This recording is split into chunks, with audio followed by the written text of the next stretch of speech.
Hey guys, this is our flu game episode. Me and Brian are not feeling the best of feelings right now.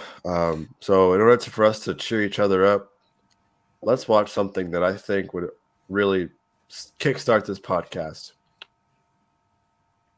This nigga even have a job. They gave him 12 million, man. The Grizzlies getting robbed. Man, fuck Dylan Brooks. He was talking shit to Draymond. When I see he playing, I don't even turn the game on. Hella bricks, hella fouls. Man, this nigga really bored. Should have known you was gonna flop like that shit you did at Oregon. Yeah, fuck Dylan Brooks. Fuck Dylan Brooks. Fuck Dylan Brooks. Fuck Dylan Brooks. Bitch, nigga. Fuck Dylan Brooks. Fuck Dylan Brooks. Bitch, nigga. It's not bad, is it? It's pretty good, huh? Damn, how the fuck this nigga even have a job? They gave him 12 million, man. The Grizzlies getting robbed. All right. That's pretty good, right? Pretty good. It was catchy. It is catchy, dude. I'm gonna shout out to that guy. Zach, who is the guy that produced it? Because I want to shout him out. I don't want to just leave him hanging. It's Digbar. Thank you for the production of that song. You made my day. That was awesome. Dylan Brooks, we'll see you. We actually might see Dylan Brooks get re-signed because of John Morant's gun issue. Morant. Oh! A jawbreaker!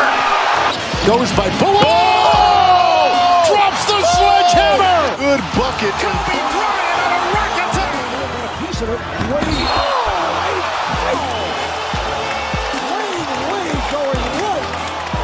Giannis Antetokounmpo over Chris Middleton. It's a physical game. Oh, my. Vicious slam in the face of Kawhi Leonard. Explosion, the finish. Down to three, down to two. It's a three. Good! Good! He got it! James Harden, a flamethrower! This guy's unbelievable. He is so fun to watch. John Morant was also seen again on Instagram Live holding what would look to be a pistol in the passenger seat. Yeah, it's another gun issue by John Morant. The NBA is looking to suspend him. Some media analysts want a full year suspension, but that's kind of how we'll kickstart today's episode. This is Cut the Nets episode 22. Of course, I'm Jeremy. This is with Brian, Matt, and Meyer. We have our guests over here today. Going to talk about the NBA playoffs. Guys, what was your opinion on that jam right there? Like on a scale of 1 to 10, would you play it at a rave, at a house party, in the car by yourself? It's like 7-2, like something like I'm not going crazy over it.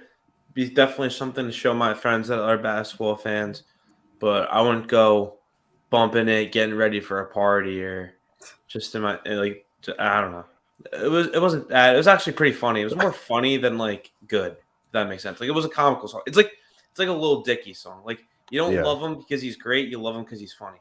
Lil Dicky though, he can freestyle pretty well. Like he is actually pretty good. But. Yeah, if you see him on like the Breakfast Club or like the other podcasts that I've seen that I can't name him right now, he's a pretty good freestyler. Phone's off, Matt. Phone's off. Sorry, it's my mom. Sorry. No, but I agree with Brian. I kind of think if that song came out during Brooks's like collapse, maybe Zach can correct me if it did. But if it was going on while he was putting up putrid numbers, I think that would have been even funnier to like start playing and respond into if he was doing his antics during the game. But yeah, around a 7 probably. I'm gonna go lower than Brian. Ooh, okay. What about you, Meyer? Would you play that? Would you jam it? I wouldn't necessarily jam to it, but I would share it in a group chat, just to get a laugh out of other people. I like how we're all just being very serious about this song. we're like, this is just a 15-second reel about Dylan Brooks sucking. Wong Dong Tigers, here he comes. But let's get into it. Let's get into the playoffs. Finally, the West and East Conference Finals are here. They start tomorrow with Game 1, Lakers, Nuggets, and then Miami Heat and Celtics. Let's get into the Lakers Nuggets situation here. So the Lakers overcame a 2-10 record at the start of the regular season to be in the playoffs, start from the play-in, and now they're already in the West Finals. They beat the Grizzlies, they beat the Warriors, both in 6 games. And yeah, they're facing the number 1 seed Nuggets. What are your thoughts? I mean, do you guys think that this is the end for the Lakers? Do you think the Nuggets are too good to lose this series against this sort of Cinderella run that the Lakers are running? The Nuggets realistically should win this series, but I know they're not going to. The NBA is rigged. I'm saying it. The NBA is rigged. It's for numerous reasons. There's always been such things with the NBA like tanking, foul baiting, all this stuff. So by the way, for the Lakers Warriors game or that series, Lakers shot 29 free throws. The Warriors shot 6. The Lakers won that game. The Lakers won game 1. Game 2, the Lakers shot 17 free throws. The Warriors shot 16 free throws. The Warriors won by 30. 30. Game 3, the Lakers shoot 37 free throws. Warriors shot 17. Dennis Schroeder had more free throws that game than the whole Warriors team in game 1, by the way. Game 4, Lakers shot 20 free throws. Warriors shot 12. Lakers win by 3. Game 5, Lakers and Warriors both shot 15 free throws. The Warriors won by 15. Game 6, Lakers shot 42 free throws. The Warriors shot 14.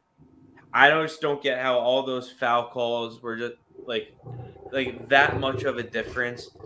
I think the script is in for the NBA, and they're gonna get the Lakers Celtics NBA Finals because they're gonna try to prove that the Lakers run wasn't a Mickey Mouse run. Lakers and Celtics are both tied in championships. I think the script is in. They have this vendetta against Jokic. It's why I didn't give him the 3 MVPs in a row. It's why Mark Jackson didn't even put him top 4 in All NBA. The fix is in. They don't want to see Jokic in the get a championship. So then, why did they give it to Jason Tatum? Why wasn't Jason Tatum a finalist for the MVP if the Celtics are going to the finals? Well, I just think it's because it's more. It's not necessarily having anything to do with Tatum. I just think it's Lakers Celtics, biggest rivalry in basketball. They're tied in championships, stuff like that. So that's kind of why I think it's going to be. I mean, the Celtics also should be. I think the Celtics probably have the deepest roster. That's what we said for the Knicks and for the Bucks. I mean, you just never know about this Miami Heat team. You don't know. They're sneaky. They are sneaky. Like maybe Jason Tatum could lose his game 6 fourth quarter and game 7 barrage of offense and just completely go out cold, and then Jaylen Brown isn't really found anywhere. He's nowhere to be found. And then you kind of relied on big Al Horford, who's like 37 years old, and then the Heat just somehow find a way. I don't know. I'm going to jump in on this. I want to touch on the Lakers thing first. We can talk about that Heat stuff, but the Lakers on. I'm gonna stay away from Brian's narrative-driven talk too for a little bit, but I think props does have to be given to the Lakers. Just even a little bit, even if you hate them, that turnaround is impressive. 2-10 to make it into where they were the 7th seed, had to win a play-in game. I know it was kind of a wild play-in game with Minnesota, but they did that. They took it to a Grizzlies team that just was immature and not ready. And even though they had some injuries, Memphis was not ready for that series from the get-go. That game 1 barrage that the Lakers put on them, it was over after that. You could just tell that they had like a gusto and a bravado to them that was just like this. That Memphis Grizzlies team was nowhere near them. So going on to this series against the Warriors, I definitely thought it was going to go 7. I think when we did the last time I was on here, we talked, kind of previewed that series, and we all thought it was going to go pretty deep. I think most of us picked the Warriors. But once again, I think the Lakers just were a more solid team. I think there was some angst and some stuff going on inside the Warriors locker room chemistry wise that just they didn't have it. You could tell just the energy level with them against this Lakers team. There was no aggressiveness, no feistiness. Draymond wasn't doing any of his stuff. Maybe it was because he likes LeBron. Brian, that's the narrative I want to push, is that Draymond took his foot off the gas in this series because him and LeBron are buddies. Because I didn't see Draymond pushing anybody, stomping on anybody's chest in this series. I don't know if that has anything to do with who was on the other side, but it just seemed like the Warriors over time got disinterested and the Lakers just were more solid. I think it also has to do with size too. The Lakers, of course, have more size than the Warriors. The Warriors only have Kevon Looney. I mean, the only option they can do is go small. I mean, they used Gary Payton and inserted him in the starting lineup, and that didn't work. They had JaMychal Green in the starting lineup. They worked for like maybe one game, but it only worked for the Kings because the Kings have lesser size than the Lakers do. I think it kind of has to do with that. I mean, you can only do small ball so much with this, but with the Lakers and LeBron and AD and their newly formed roster and Vando and D'Angelo Russell and the resurgence of Austin Reeves, like they have a lot of really good depth and options all around the lineup. I think if LeBron was like 28, 29 years old in his prime, this would probably be the best team in the NBA like ever, because this is the best team that he's ever had as a player. Better than the second stint with the Cleveland Cavaliers in 2016. He's just old, so that's why they're not as good as they should be. But they both AD and LeBron have championship DNA and experience, and it's going to carry them to maybe upsetting them with the Nuggets. I'm not sure, honestly. I do see the Nuggets winning the series because you just can't stop Jokic and Murray. Plus, they have size compared to the Warriors. I'm not sure if LeBron's going to get past Aaron Gordon on the perimeter or in the post. AD might have some decent coverage with regards to Jokic because Jokic has like defensive issues. But in order for the Lakers to really win this series, AD has to be the MVP of the Lakers. It can't be LeBron because LeBron is going to be locked up by Gordon and Jokic, as well as MPJ. He's going to be locked up. He's not going to have any sort of lane to get through, especially with his age. And I think that's kind of my take on that. I will say Nuggets in 6 or 7. Fair point. I mentioned several episodes ago that the Nuggets are a fake playoff team. They are the regular season champions. This might change my mind. They played really well against 2 key scorers in KD and Book. They nearly swept the Timberwolves, but you could also argue that their playoff journey has been easier than the Lakers, with the fact that the Suns didn't have any defensive matchups that matched up well against the Nuggets. So it'll be interesting to see. So I want to push back on Brian's point real quick. I think the reason why there was such a differential in free throws was really because of the shot selection. Because the perimeter-centric style of play, it's not going to generate a lot of free throws for you. But if you're grinding inside the paint, you're gonna generate more foul calls. But you could make a case that the Lakers did embellish a lot as far as selling the foul. But I feel like their style of play was the reason why the free throw differential was so wide. And I think as far as their chances against the Nuggets, I actually have the Lakers winning in 6. Meyer, you did mention the fact that that LeBron and AD and the Lakers are more of an inside team. They did draw more fouls. That does actually prove a point to Brian, because like the Warriors don't have any inside game.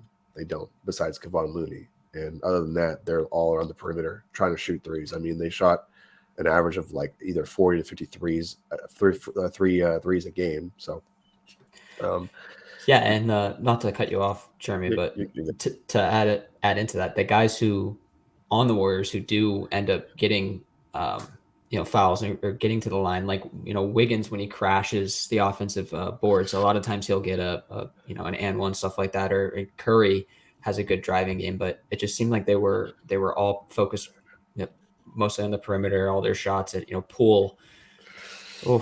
Poole was not worth the contract. not worth the contract. Yeah, that was even more glaring. We can probably talk about him separately, but it just seemed like they got away from what, or they were just taking bad shots and they kind of got away from what got them there. Yeah. They did miss two of their other key players that were in their championship run last season, in Bielitsa and Otto Porter.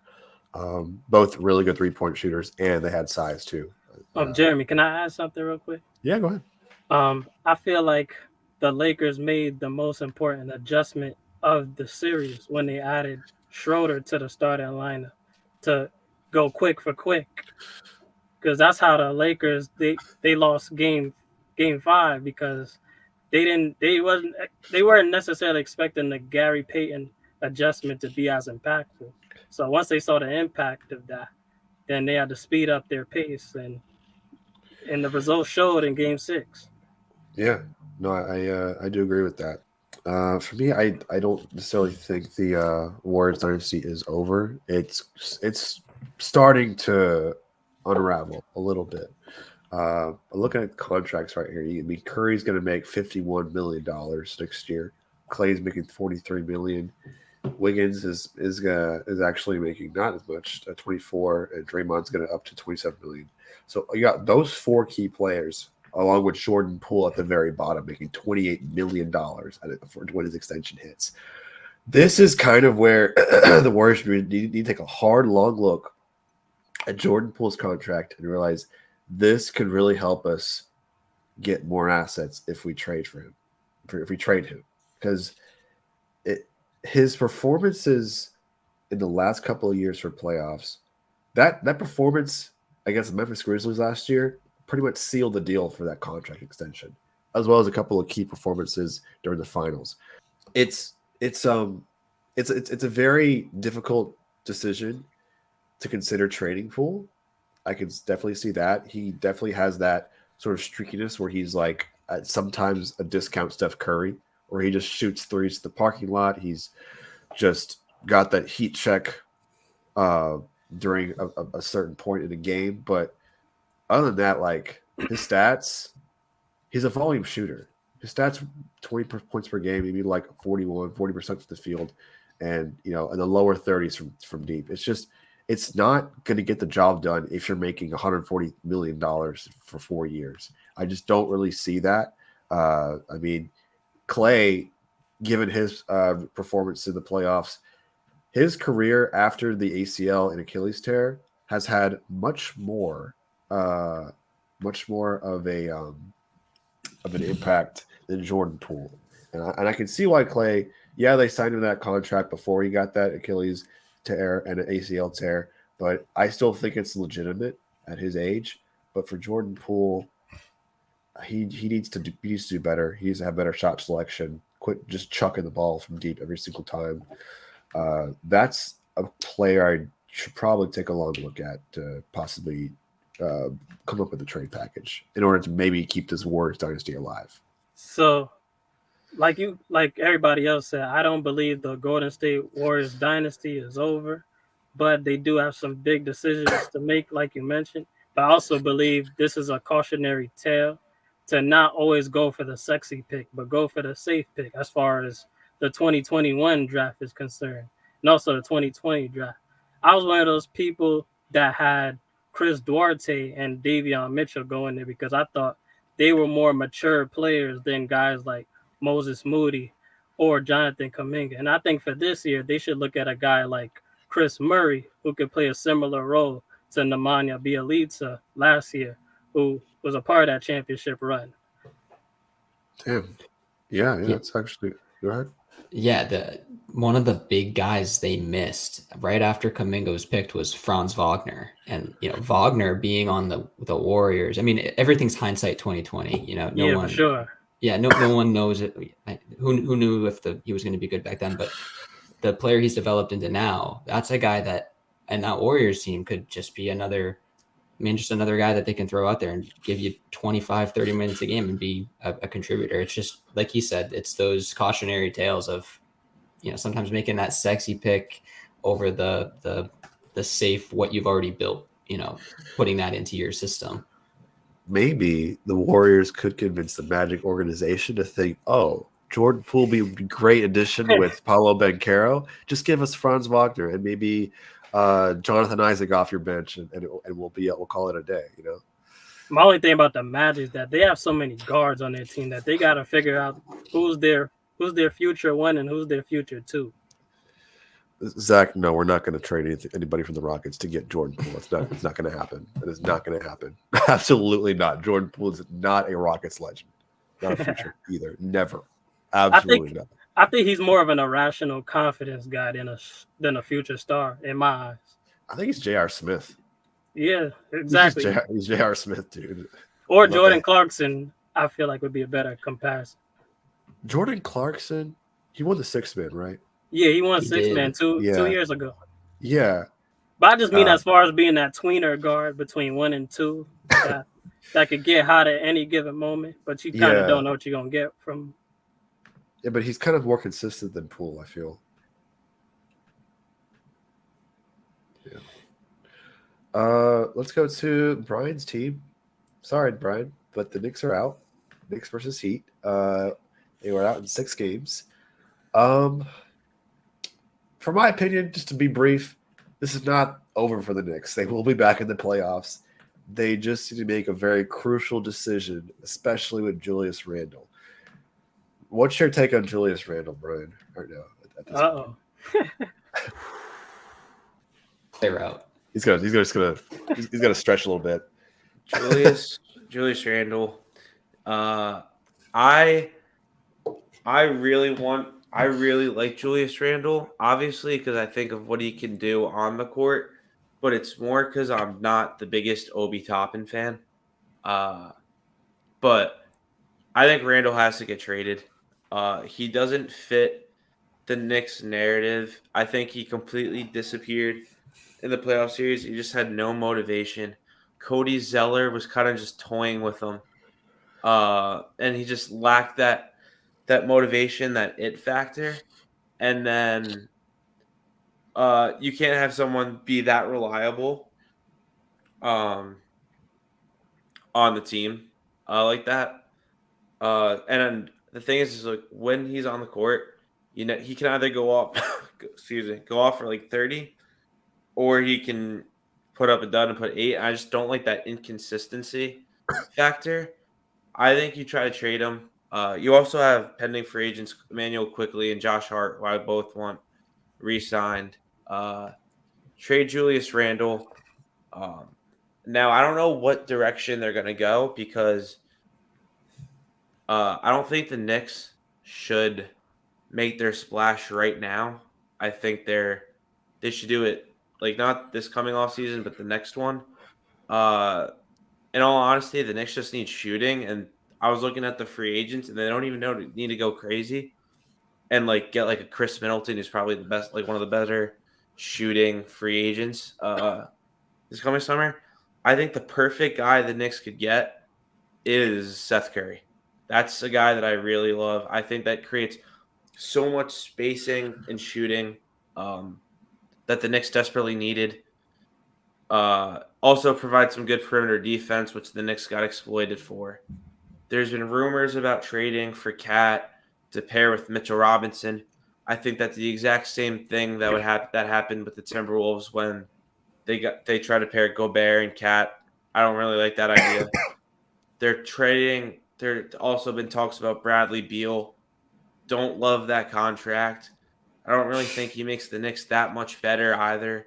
He could have been traded like a lot earlier. Like in previous seasons, Bradley Beal was probably had a better, I guess, look for the Knicks. But now it's too late. And there's been talks and there's been talks about them trading Zach LaVine for Zach LaVine. I actually don't hate that, but I think the only things I can confidently tell you is whether or not Julius Randle's on the team. The question will definitely be asked: should he? I think because the Knicks don't even have a first round pick this year because it goes Dallas to Portland from the Josh Hart trade. True. Yeah. So they don't have a second either. They do have a second, I think. They might even have a second. Or 2 seconds. I don't even know. But the only things I can tell you is the question will be asked: should Randall stay or not? I think Evan Fournier is traded. He even knew that. Yeah. Honestly, I kind of wish he played. Because the Knicks needed shooting. Derrick Rose's contract won't be taken up, or his team option is going to be declined. Josh Hart's going to get re-signed. Those are the only confident things I can say. But also, I do want to talk about Quentin Grimes. Also took a huge step back. That was probably the worst series I've ever seen him play. Even with that cool play he did in Game 5. Oh, when he was hurt and he even got the steal off Jimmy Butler, like that Hey, was that was that was good. Shows he like has his huge. heart in the game. But like, I don't know. For someone that's been the starting shooting guard all season, um, just the way of like how bad he played that series kind of made me lose faith in him. And obviously Jalen Brunson was probably the best player on the Knicks Oh, that playoff without a series with doubt. RJ Without a Yeah, doubt. without Barrett a doubt. in second, but a lot of people I've been seeing want to blame Brunson for losing that game. It wasn't with that dumb turnover. No. Honestly, Listen, Hart, he should have cut to the right wing. yeah, I mean, also listen. I'll say that it was a dumb turnover. Like he should have known to dribble into 3 people, and he never even looked to try to pass the ball to the open Hart.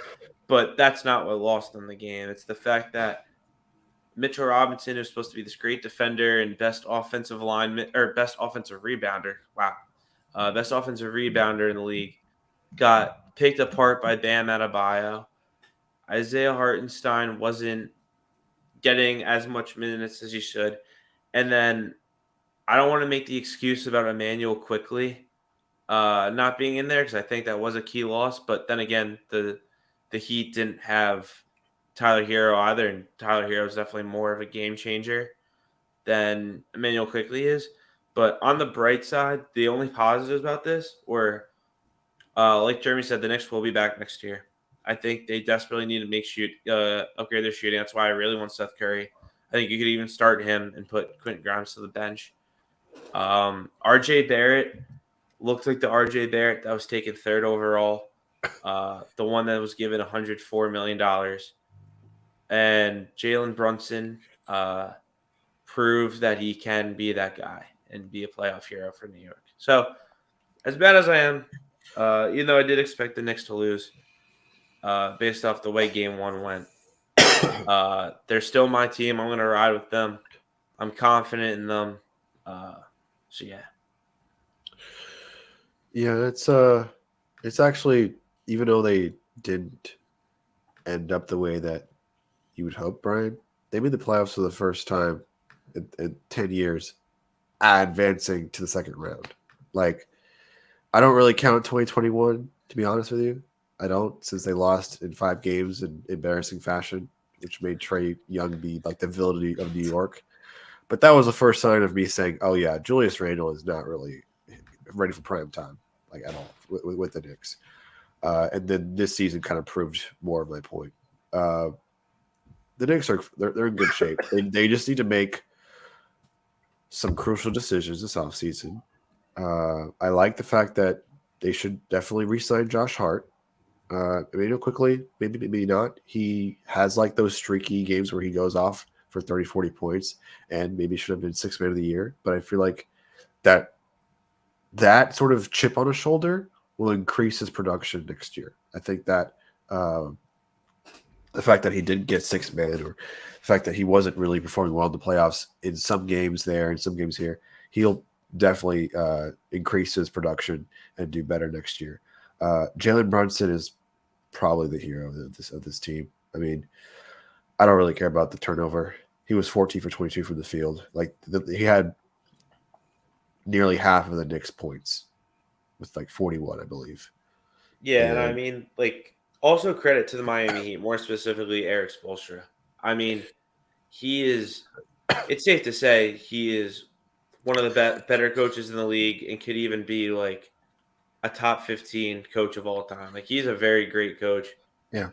He made the adjustments needed. Like he saw at the Knicks in I want to say game 2. Oh no, I think it was game 1 where the Knicks had 40 points in the paint in the first half, and then Eric Spoelstra was like, "All right, we're gonna kind of like build like a wall, not allowing them to get into the paint, and we're gonna force them to shoot." And then the Knicks got exposed that they couldn't hit threes. Julius Randle thought he was Kevin Durant taking these outlandish shots. Jalen Brunson wasn't hitting. Quentin Grimes decided to go cold on the most primetime series of his career. Josh Hart showed that he's not as good as a 3-point shooter as he was. Because like when he was on Portland, like he was like, but then for some weird reason in those last like 2 weeks or half a season he was on the Knicks, he shot like 71% from the 3. So that kind of, I don't know if that was like a one series fluke or whatever, but that's been hard forever. Yeah, so I mean, like, I don't know. I mean, I will tip my hat. Also, Jimmy Butler got the help he needed once Hero went down. Like, Kayla, as much as I hate them, Kayla Martin and Gabe Vincent played great. Max Strus had a few good games. Kyle Lowry had a few good games, but really it was Bam Adebayo. I mean, the things that he did at 6'9" to Mitchell Robinson, who's like I said, a great defender and one of the better offensive rebounders in the league. That was just remarkable. I mean, he was honestly the X factor for Miami, in my opinion. And he's going to be the X factor going to the Boston series as well. I just think in the grand scheme of things, I actually really like where New York is positioned coming out of here. Brian, you can answer this after maybe like what are your thoughts on coaching change and stuff like that. But I think for the roster construction on New York, I think they have some nice pieces that they can utilize for the future and also move around. Obviously, Randall's the glaring one. I think what makes his performance a little bit like tastes a little bit worse is that Brunson showed up and is a certified playoff performer. As you know, last year was not a fluke with what he was doing with Dallas. Him being able to do this against a Miami team that is really good defensively, is really good at game planning in on guys like Brunson. He showed out. You know, that's all you can ask for a guy like that in a game that's an elimination game. So that is something that you can definitely build on with him. I think he also has starting to create a stature in the league where some guys might want to start playing with him, where he's going to probably get some intrigue from other players around the league to want to team up. So I think there's some really good stuff there. But Randall definitely is the thing that needs to get fixed. He's come up short in 2 playoff series with the Knicks. Hasn't really seemed like his energy and mindset has been right either. And so that's, you know, especially in a city like New York, where you're gonna face that scrutiny in a regular season game, right? You know, you got to be prepared for it. It doesn't seem like he was prepared for it, and so, you know, sometimes you just got to move on. He had 2 great regular seasons for you guys, but sometimes those guys just aren't playoff performers, and so, you know, I think you guys as front office can make some moves. Yeah, I mean, that's a great question that you brought up, and I've actually been thinking about it. Like, should Tibbs get fired? I mean, he's taken the Knicks to the playoffs 2 out of his 3 years coaching there, and even got to the second round. So, like, he has that success. But my biggest problem with Tibbs is he doesn't, like, make adjustments. Like take that Heat series, for example.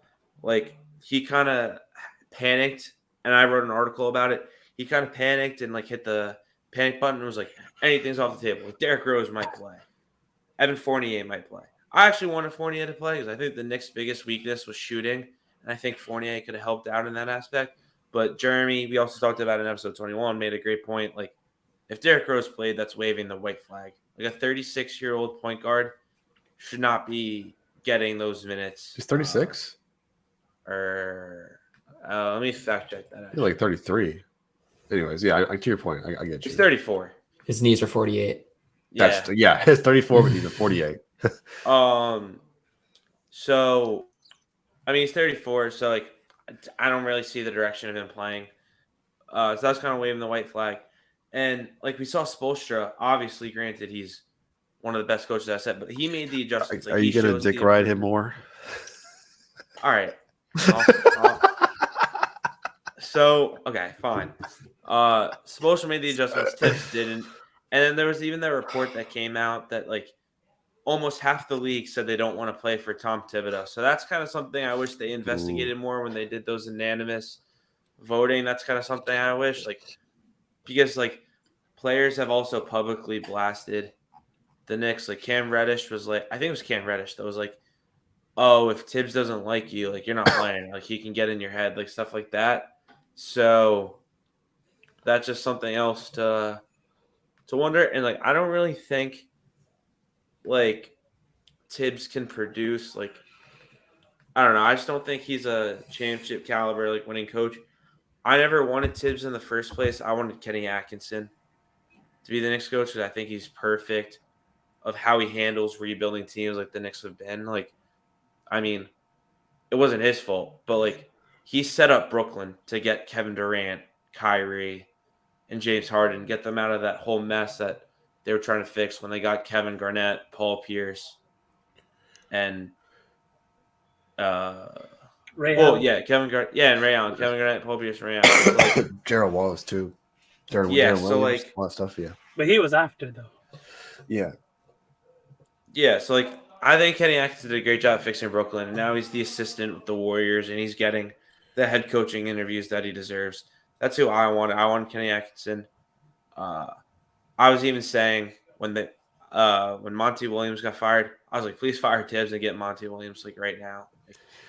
Yeah, the only reason I brought it up was just because, you know, some of the coaches that have gotten fired already this offseason have gotten fired for having more success than Tibbs to some degree. And maybe just, you know, there is a saturated coaching market out there. Maybe it might be time to look. I mean, I kind of like Tibbs. I think he's kind of funny.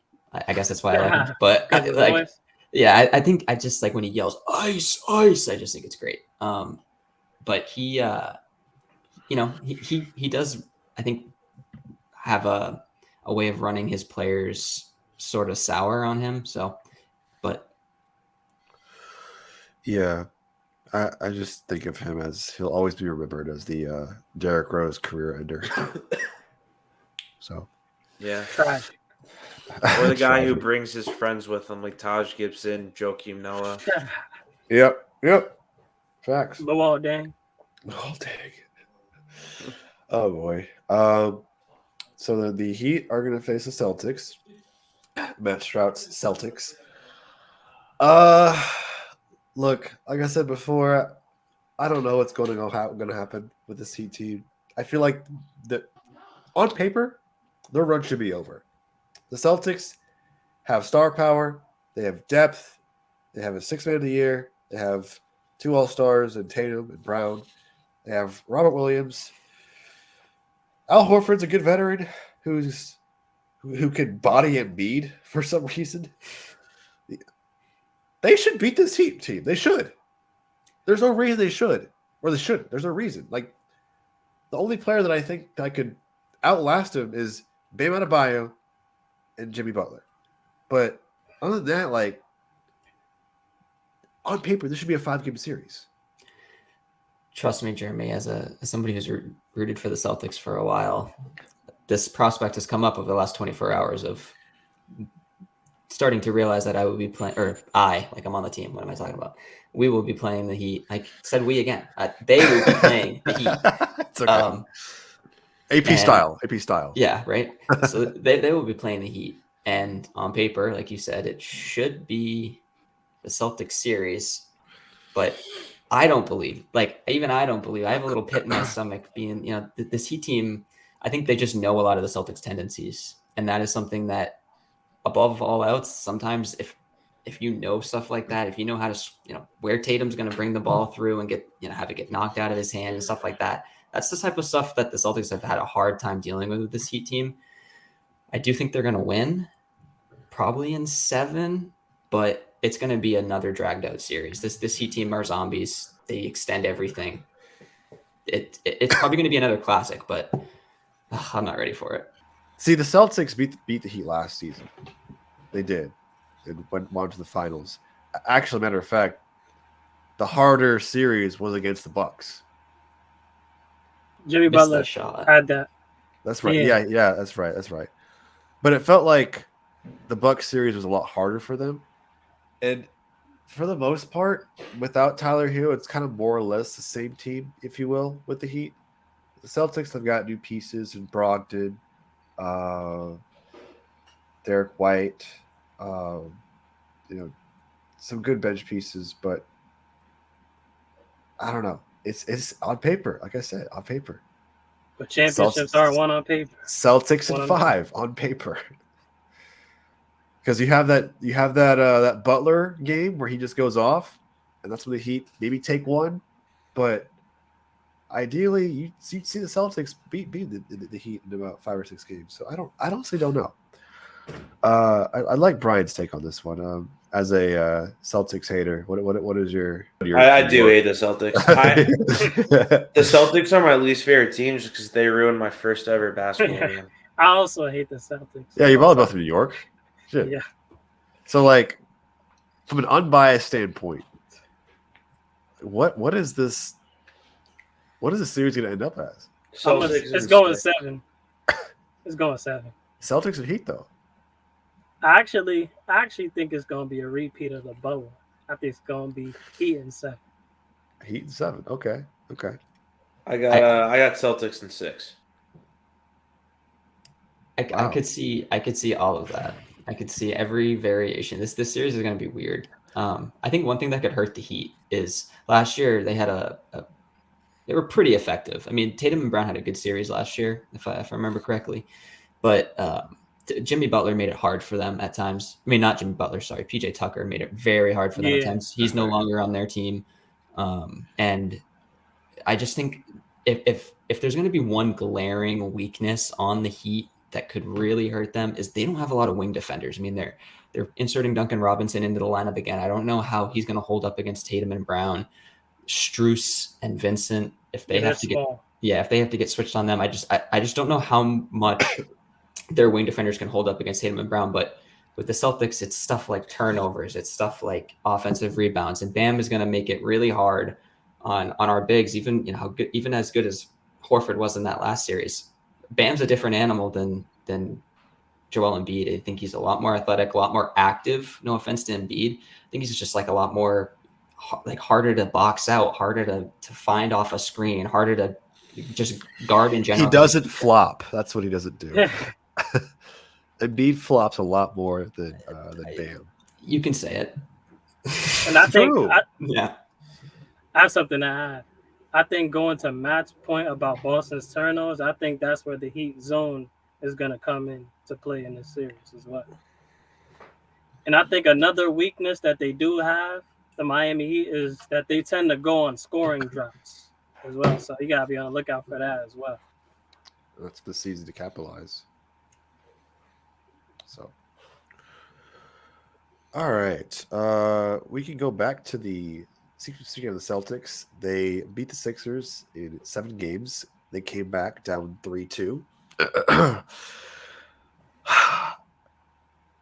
So, if you guys watched the game, you kind of saw that the Sixers had like control in the first quarter and a little bit of the second quarter, but the C's kind of like tied them with the 3 in the third quarter. After it was tied 55-55,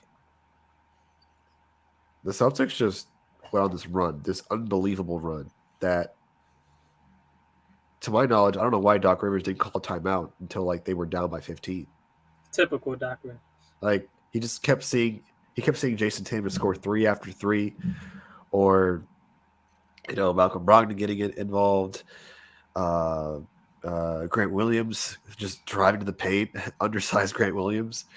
It's just he just doesn't.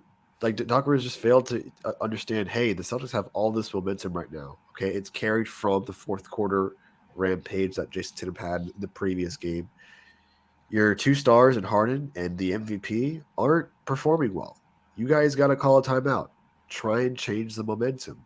And he did it. He did it too late. It was a little bit ill-advised after 15 points, being down 15 points. And their season's over pretty much. And they couldn't score for like 6 minutes straight. Yeah. Now, as a Rockets fan, seeing this from James Harden isn't new. It's not surprising. He always chokes in every closeout game he's ever been in, like every single game. There's like this stat line I saw on Twitter. Every single game he was either down 3-2 or tied or in a closeout game, he always struggled. Always. Except maybe for that game 7 against the Warriors in 2018 where they missed 27 straight threes. Harden went 12 for 29, but he was still missing threes. Going off of that, this series actually reminded me of that in a way. I think it was worse because at least the Rockets cut the lead to like single digits in Game 7. Like the Rockets didn't necessarily give up; they just couldn't get out of their formula for offense. Yeah, they played too much of the algorithm instead of just taking the mid range if you have to, or driving into the paint. Yeah, no, absolutely. I mean, they were also without Chris Paul too, but Chris Paul always get injured or has an uncharacteristically bad game at the worst time. Yeah, and then he cuts the lead to 32 after a clutch 3.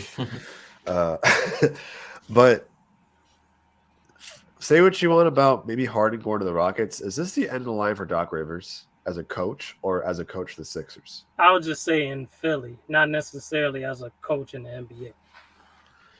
But where would he go? Where would he go? Like, where do you think teams would? Because teams have seen his background. Like, he's only won a championship because he had Kevin Garnett, Paul Pierce, and Ray Allen.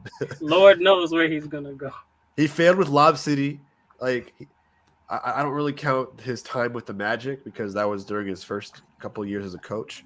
But he failed with Lob City after 6 straight years. Didn't even reach a Western Conference Finals matchup. Where do you see him? I definitely think he's going to be done in Philly. I don't think that the way he coaches is honestly a fit with even like their organizational structure with how Daryl Morey wants to run that team. I always thought that was an odd fit when they brought on Doc in the first place after Brett Brown was fired. But that being said, I thought Doc was a good coach this year for them in the regular season. That he always has his struggles in the postseason, so that's not surprising. To your question, Jeremy, of where he could go or what spots could be at least interested in him, I think the one clear one, maybe it might be clear to me. I don't know if it's clear to you, but I think that Bucks role, that Bucks position, could be one where he just comes in and they already have a culture there that Doc doesn't have to create. Like I think even though they had an embarrassing loss against the Heat in that first round, I still trust the Giannis nucleus that he has there and everything that he does in his sort of mindset and culture there. So I don't think that Doc would need to play with it too much, and I think that's where he's kind of gotten out of hand. Or been over his head in a lot of his coaching positions. Is he's really tried to manufacture a culture. He talked about how guys with the Clippers, didn't buy in enough. And then JJ Redick came out and was like, yeah, okay, Doc. Here, Doc was the first one to throw somebody under the bus 2 years ago. Yeah, Doc was the first one to just say, oh, yeah, my players stunk. I mean, he did, but a coach isn't supposed to do that. So yeah. I think you have to get he's still a good coach. He still knows tactics. He still knows how to put people in good positions. In this Boston series, for 6 games, he was out coaching Missoula, or for 5.5 games, he was out coaching Missoula, and then Missoula made the Robert Williams in, and that flipped the series. But Doc can still move pieces around, and I still think can lead a team to a championship as a coach. He just has to be separate from all of the team building culture stuff. There needs to be a big star there. I know you can say Embiid is that big star. I don't know if that Philly culture is great either. So, stuff like that. Pick me apart if you guys disagree. I mean, I definitely agree. And I think Doc Rivers will definitely be picked up by someone. I think he could go to Toronto. Okay. That could be a good spot for him. Just being able to work with Van Vliet and Pascal Siakam, both guys that are very easy to work with and coach. That could be a good spot for him. Could easily get them back to the playoffs. Because like Matt said, he did have a good regular season. But even though, like Jeremy mentioned, he does have that playoff choke atmosphere, I think this year it wasn't his fault. I mean, I think it really is on Embiid and Harden. I mean, Harden in games 6 and 7 this year averaged 11 points per game, 1 for 11 from 3, and as good as he was playing. And the not deserving MVP Joel Embiid also had an awful game 7. I mean, Embiid even had the balls and the audacity to say, "Oh, me and Harden, me and James can't do it by ourselves." No, dude, your two best players, one of them who's the league MVP, You and beat James me to Harden it, was a very man. formidable player, You beat me combined for to it. 24 points. They combined for 24 points. Are you kidding me? How do no? Like, I'm I sorry. was gonna say that too. I was gonna say that on Embiid's interview on post game where he's like, "Yeah, we need more players that can complement us, and we're not enough." What more do you And me and Hart, need? What more do like, you need? dude, Tyrese Maxey's a Tyrese promising Maxey, player. yeah, Tobias Harris is good. D'Anthony Melton's good off I the think they bench. have more points than dude. than Tobias Harden. Harris had the most points since Game 7 for the PJ Tucker did Philadelphia. great in Game 7 too. Like Yeah. the 76ers roster was fine. They could use a little bit more juice on the bench, but other than that, I feel like they had enough. They just didn't. Exactly. They I had mean, enough. but back to the question of another spot, where Doc Rivers can land, and hear me out because this might be a hot take. Is the Spurs like post Popovich? Ooh. Because I mean, he's not going to coach forever, in Popovich, and I think, the problems that Matt kind of alluded to but didn't necessarily say is his failures with Los Angeles and and Philly.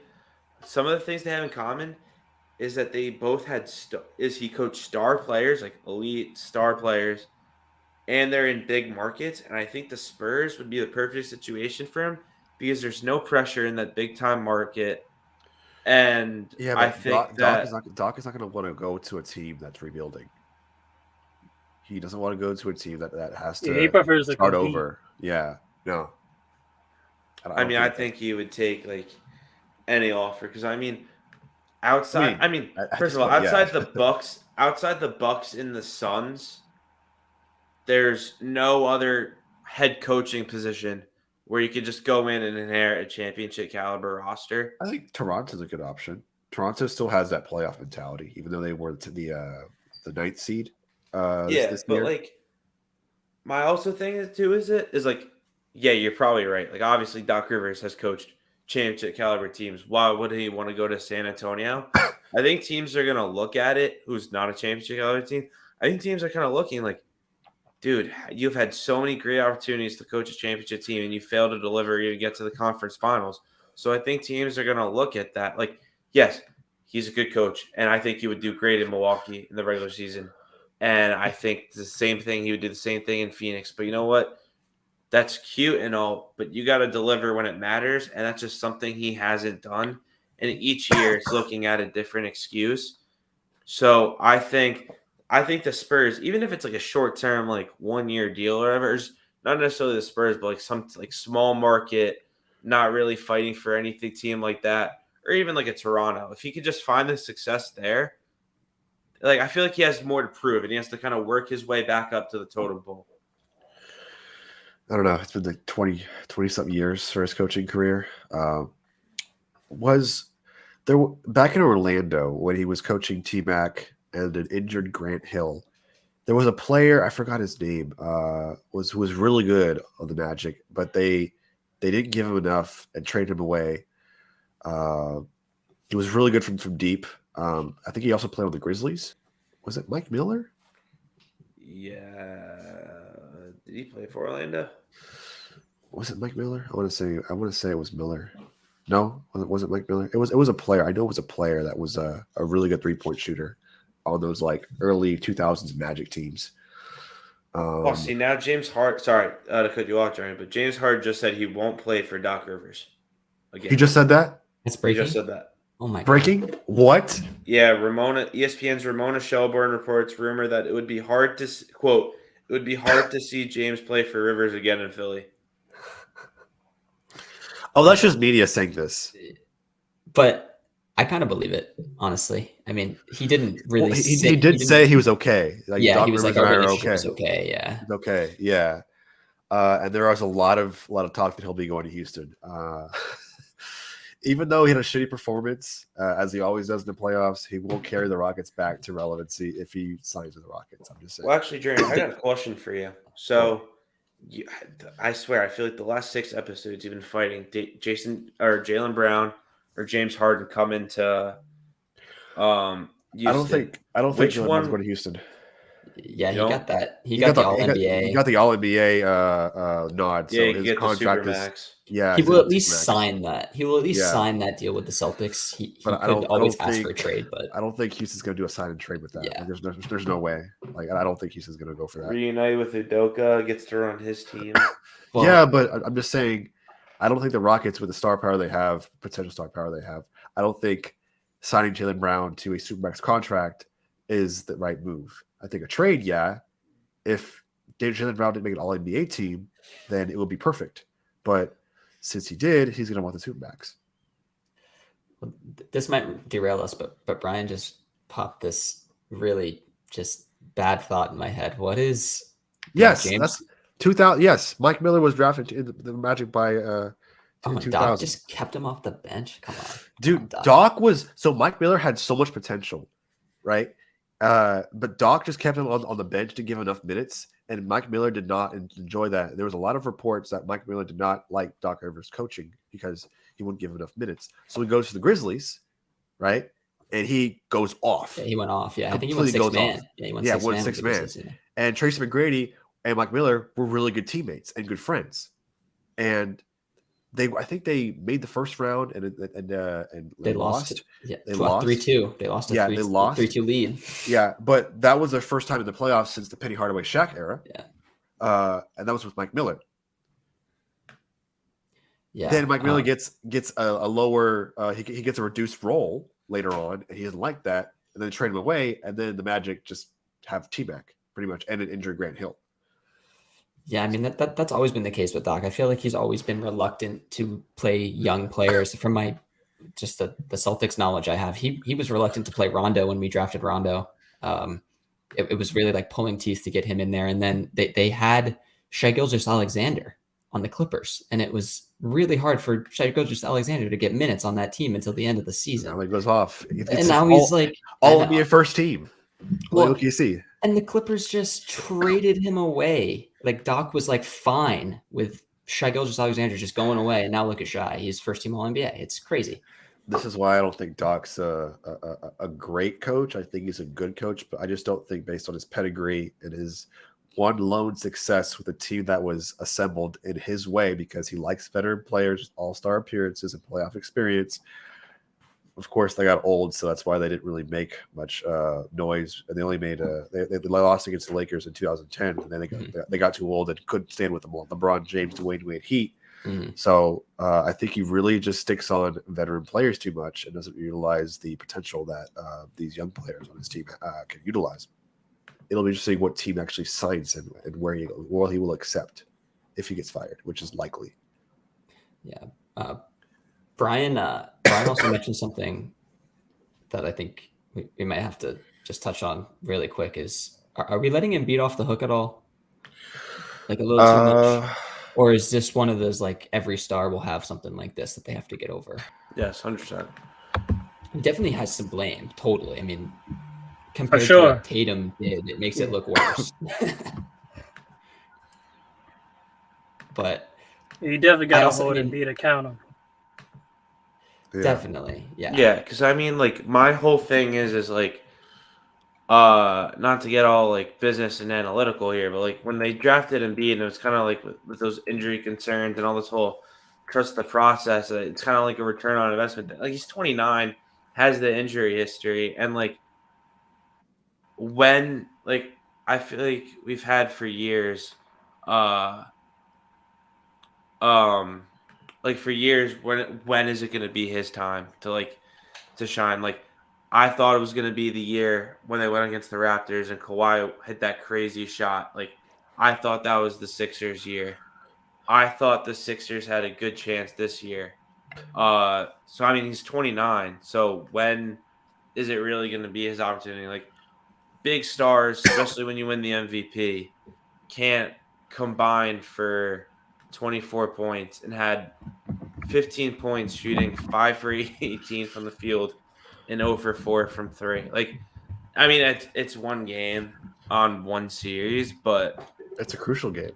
Exactly. It is a crucial game. So, like, it's kind of like, is Joel Embiid just going to be this guy that's like an insane player, one of the best in the league, but just can never get to the big game? Like, I don't know. I mean, I think there definitely has to be blame on it. I think it even shows his character that despite that awful game in a game 7, when you're supposed to be the leader and build this team up and like everybody follows you, and he's like, I can't do this by myself. I can't do this with just James. Like, there's been so many times where there was even a year where he had Jimmy Butler on his team and still couldn't even do anything. I still think that was a better team than this year. I still think that was probably the best team that Philly could have ever assembled with Joel Embiid, and it was a mistake that they didn't re-sign Jimmy Butler. Yeah, well, there was the video I saw of him that like resurfaced up of like Jimmy Butler leaving. It was when he was on the Heat and he was like leaving the Wells Fargo Center. And he's like, "Oh, this guy chose Tobias Harris over me. They chose Tobias over me." Yeah, I remember that. That like signing Tobias Harris. I mean, he's good. I don't think he's worth that contract, though. I just don't think. Especially compared to Jimmy Butler. Like, no, Jimmy, I wholeheartedly agree with you. That team is better than this year's team. So it's like, how many more experiments and other players are you going to try to pair with Embiid to like really make it this year? Like, they've tried James Harden, they've tried Jimmy Butler. Like, how many more great players? Ben Simmons. Like, Blazers. They even tried to get Horford. Yeah, like is it like that was an odd fit though? It was a really odd fit. Is it just like an Embiid and Philly thing? Like, should he just not be in Philly and maybe whatever? Like, I don't really know. Like, it's crazy to say that like maybe Embiid just can't be a number 1 on a championship caliber team. Like, I really just don't know. Like, it's ridiculous to me. My bad. Maybe it's just a center thing in general, where you can't really win championships with your center being a number 1 anymore. Yeah, I mean, I think like the closest example to that is like, I mean, he didn't win a championship, but Patrick Ewing with the Knicks. I mean, for the longest time, he was like, he was stuck going up against Jordan's Bulls, and then the 1 year, Hakeem. Yeah, the 1 year he gets to the finals, he loses to Hakeem. So like, MVP. Yeah, so like, I don't really know. I mean, like, I honestly think it's like the type of game that Embiid plays too. Like, I think Jokic could be, like, he's probably my best bet. If I had to pick like a big man to build around to win a championship, I'd say Jokic, just because he facilitates. He gets shots however he wants. Dude, Jokic has so many cuts and bruises all over his body. Like, you could totally see it. And he's a fucking workhorse. Like, he's from Serbia. He doesn't give a shit if he's injured or flopping. He doesn't care. He's probably got a big gash all over his like left thigh or something. I don't know why I said that. Because of the fact that he's being bullied everywhere by all the players that are guarding him, yet he doesn't care. He does not care. He will bully you to the basket any way he wants. He has angles too. He can facilitate. He can do anything. And B, he just flaps and tries to draw a foul. But he's. I mean, we got to give him his credit though. But I understand. I'm not saying he's a bad player. He's a great player, generational talent. I just think that he only has 2 modes, while Joker has like 5. Yeah, I think Embiid, there's 2 things failing him. One, I think, unfortunately, he gets worn down pretty, I wouldn't say easily, because this was a 7-game series and everyone probably was tired, and maybe I paid a little bit too much attention to body language, but it just seemed like in game 7 he was dragging. He had no lift. He couldn't run up and down the floor. He couldn't guard Tatum on the perimeter. Very few people can, but for somebody who talks about his defense a lot, he should, give a better effort than that. It just seemed like he was dragging in that game. And I think that's something that is always going to be a question with him, is if he can hold up body-wise, conditioning-wise for 4 rounds in a playoff series. And I think the other thing that fails him is, you guys pointed it out, the best iteration of the team that he's been on was that Butler team. Butler was not a high usage guard. He's a forward. He's a forward guard. We'll give him that. But he's somebody who can facilitate as well, grind out, go in and out, doesn't have to control the ball as much as Harden does, doesn't have to get all clunky like a Ben Simmons as some weird point guard center. I think they need to reinvest in trying to get him a wing. I tweeted this out last night. Pair him with another 1A, 1B wing. I know that's easier said than done. They can still make some moves with their pieces and stuff. They can go out and find somebody. I don't have anybody off the top of my head, so I guess I'm failing you guys here, but they need to find a solid wing that can not just take the scoring load that Embiid has to put on his shoulders, but also some of that defensive stuff. Philly's defense is great. They have great defensive players, but Embiid is the linchpin of that, and he has to work super hard to bail them out on times. I mean, in this Boston series, Harden was getting blown by. Yeah. And Embiid has to recover on every one of those drives and stuff like that. I know I'm kind of making excuses for him here, but it does seem like there's a lot of work that he has to do for a big guy that the roster construction and the coaching staff could try and manufacture ways to put guys in there and put guys around him that do take some sort of that burden off. But maybe Chris Middleton's somebody they could look at. I was thinking Chris Middleton. He could definitely be, or even DeMar DeRozan. Could DeRozan get picked off of Chicago? Could he be that mid-range scorer? I know he's not. He's a little on the wrong side of 30 now, but I don't think Daryl Morey will want him. Yeah, he's not a three. He's not a three. Yeah, not a 3-point analytical shooter. Yeah. I mean, Matt, though, you brought up a good point. Like, with Embiid and his character. I mean, he was complaining like much later after the game that he didn't get the ball in the last 4 minutes. Dude, you're the MVP and you average like 33 points per game in the regular season. First of all, you should be getting the ball.